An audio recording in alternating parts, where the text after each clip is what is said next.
Hi and welcome to RC Copter Love. Some days in this hobby can be dark because the weather is bad, the weather is getting to autumn, it's more raining, and even while doing this video we had in one moment there was driving an ambulance. When the ambulance was driving away, the train was passing, and now I have a very strange problem. All my helicopters, imagine you have a fleet of helicopters which are great, prepared, set up perfectly, swash plates are leveled, everything is great, and suddenly they begin to fly badly. And you see even my helicopters in the simulator are flying badly, and there you cannot set up anything bad. And I found out that my radio has a problem. I show you this problem in a flight.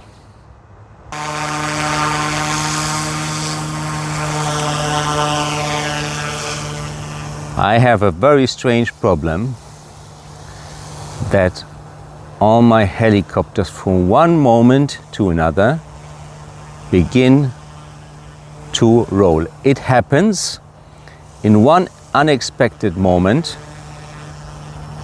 and increases. Oh, I think it's already happening. Yes, you see that the helicopter escaped to the left, although I was not doing anything. Oh, this phenomenon you have seen. I was holding the helicopter on one place. I was trying to hold it, and it begins to fly away to the left. It is even so strong, it doesn't have anything to do with wind. So it's not a drift caused by wind. It's something that happens without my influence. Now you see it. The helicopter begins to fly, and I have to give a right cyclic input to bring this helicopter to stopping. So this is this effect which is happening. I can even, and the strange thing is, it doesn't happen in every flight. It doesn't happen in the whole length of the flight. It is totally happening by coincidence, so randomly, and that makes it even worse, because in one moment your helicopter is flying like you know him, and the next moment it begins to drift. Now it's the same thing. We are closer here, and even to land such a helicopter can be very difficult. You see the drift to the left, the angle gets stronger, and I'm doing nothing on my sticks. So I don't touch my cyclic stick until I have to correct it. I don't know if my wife can even come more closer with the zoom, because, or I can come closer with the helicopter. So you see the hover is almost perfect. Now it's not happening. So you see it's not always happening. It suddenly appears. Oh, that's the moment when it appeared. And I had to correct it with the right cyclic input, and this is of course awful. I first of all thought that something with my helicopters is not right. But when I saw it happens on the M2 Evo Mark II, it happens on an old M2 V2, it happens on my loved M2 V3 Pro. I was discussing this problem with the pilots in our pilot team, and Jonas was saying it cannot be from the helicopters, when the only thing that is all have in common that they are flown with the same transmitter, then it has to come from the transmitter. So now this is the thing what is happening, and it's really awful in flying. With such a small 200 size helicopter, this is maybe acceptable, but you see it's strong, it's getting stronger, so it starts very, very soft like this, and I am stopping it now with the right input. But even when landing this machine, I have to be very careful. Now it doesn't have the phenomenon. Now it doesn't have this phenomenon. But even when it appears while landing, I have to be very careful because I have to hold the helicopter in place. So that was the flight. And now we come to the analysis. You might ask yourself why I was doing this flight with the M2 Evo Mark II when you know that my most loved helicopter is at the moment the M2 V3 Pro. It has a very simple reason. When one bad thing happens, this thing with my radio, bad luck comes often in pairs. This beautiful helicopter is beautiful only from one side. From this side. From this side you see it's not so beautiful anymore.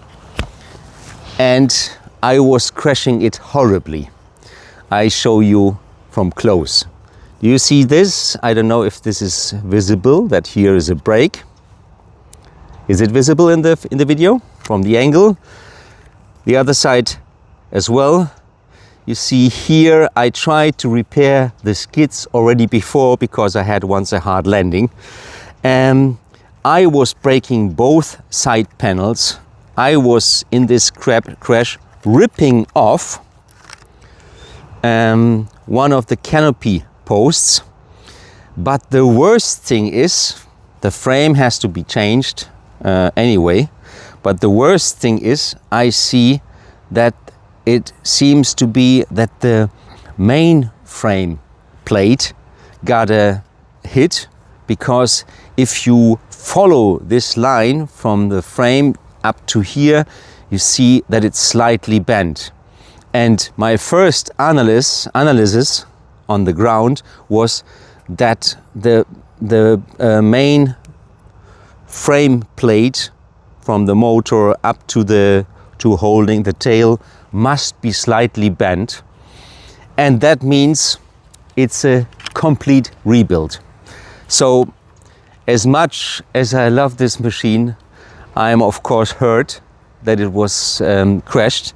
This will be a separate video. I will show you how this machine will look when it's completely in parts, and I will exactly observe the main frame plate if it has to be changed. So this will be one video how great this helicopter is built from the ground, and I will rebuild it, and I will do it in several steps, and I will show you how this heli looks in another video. But first of all, I have to unfortunately look what I can do with this radio. I was writing to the dealer I was buying it from. To the moment I don't have a response, but it was yesterday that I was writing. Something must be here in this gimbal, in this cyclic gimbal. I was checking many things. I was checking, for instance, the outputs. You see in the display the outputs, and the outputs in the display, shown in the display, show exactly what I'm doing with this stick. I was doing several calibrations of these sticks because I have heard from colleagues that these Hall sensors, that are very good sensors and very precise sensors, are reacting on temperature changes. So I was calibrating it, recalibrating it, and the worst thing is this problem appears suddenly and then it goes away. So all my OMP hobby helicopters are perfectly great. I'm now preparing my M4 Max with a new receiver module to get it in the air, but now my transmitter makes me a big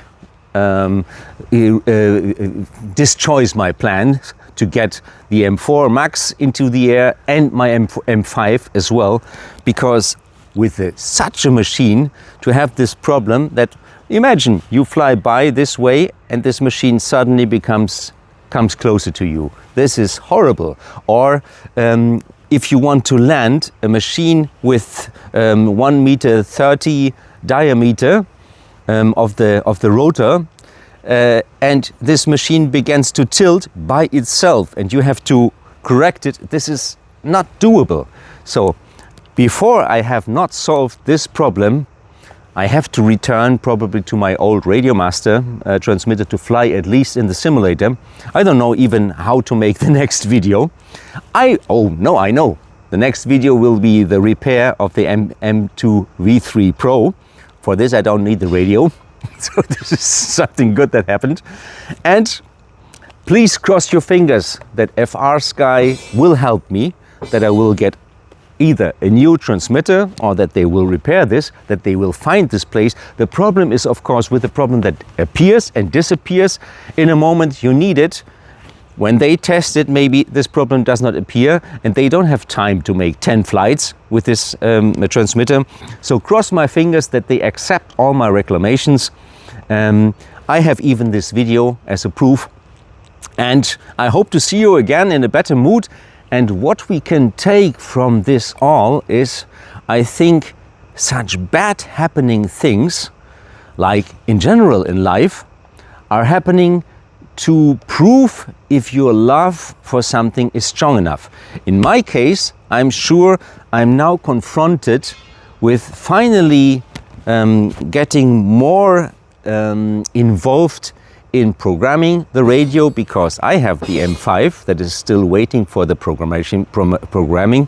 I have the M4 to get back in the air, and I have to get more deeper into programming, setting up helicopters. I see this is for me a sign that my avoiding this like the hell was not good. It's not the solution.